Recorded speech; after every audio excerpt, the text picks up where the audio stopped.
আজকে অনেক অনেক ভ্রমণ করলাম, আজকে অনেক ক্লান্ত হয়ে গেলাম। আজকে এই জঙ্গলটা এই স্থান নিতে হবে, রাত্রে এইটার ভিতরেই করে খাবার সংগ্রহ করতে হবে আমাদের।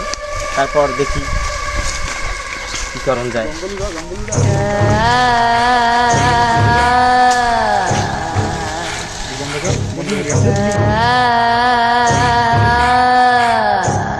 আমাদের জন্য আজকে এই জায়গাটাই পারফেক্ট।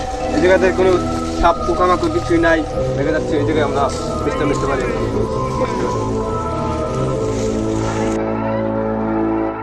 তুই এখানে থাক, আমি জঙ্গলের ভিতরে যাই কাঠ কুটা আনিয়া আগুন জ্বালাই থাকতে হবে।